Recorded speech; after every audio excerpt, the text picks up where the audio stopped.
ఆయన హాస్పిటల్లో ఉన్నారన్న. ఆరోగ్యశ్రీ పథకం ద్వారా ఆయనకి జరిగిన ఖర్చు అంతా మీరే భరించారన్న. అయితే 15 రోజుల తర్వాత మా దురదృష్టవశాత్తు ఆయన చనిపోయారన్న.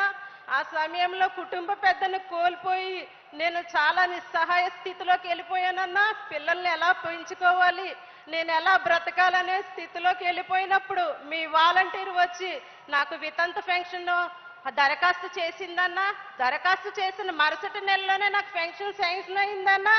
1వ తారీఖు ఉదయాన్నే తను తీసుకొచ్చి 2500 రూపాయల పెన్షన్ నా చేతికి ఇచ్చినప్పుడు నాకు ఎంతో ధైర్యం వచ్చిందన్న. ఆ రోజు నేను బ్రతకగలనే ధైర్యం నాకు వచ్చిందన్న.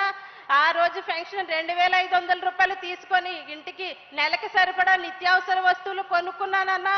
అలాగే ఈ రోజు 3000 రూపాయలు ప్రకటించి మాట తప్పను మడం తిప్పను అన్న మాట నువ్వు నిలబెట్టావన్నా.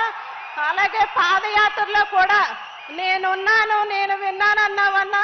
ప్రజల కష్టాలు విన్నావన్నా, నేనున్నానని నిరూపించుకున్నావన్నా. నీకు ధన్యవాదాలన్నా. అలాగే కరోనా సమయంలో 50,000 రూపాయలు నష్టపరిహారం ప్రకటించావన్నా. ఆ 50,000 రూపాయలు కూడా నాకు అందిందన్నా.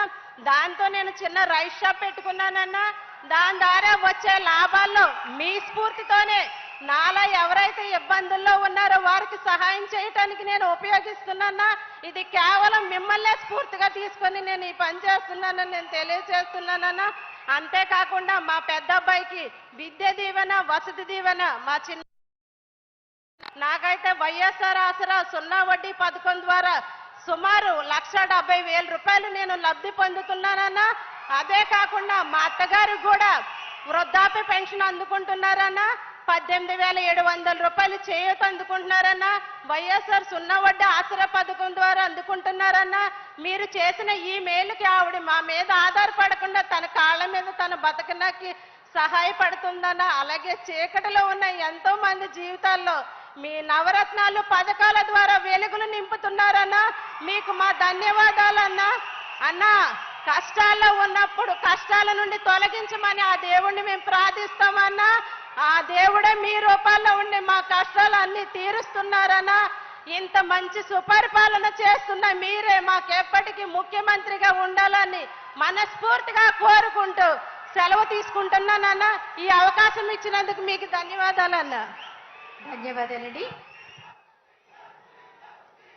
అవ్వ తాతలు, అక్క చెల్లెమ్మల జీవితాల్లో వెలుగులు నింపుతూ ఆత్మస్థైర్యం పెంచుతూ బాసటగా నిలుస్తున్న మన రాష్ట్ర ముఖ్యమంత్రి వర్యులు గౌరవనీయులు శ్రీ వైఎస్ జగన్మోహన్ రెడ్డి గారు తమ అమూల్యమైన సందేశం అందించవలసిందిగా కోరుతున్నాం.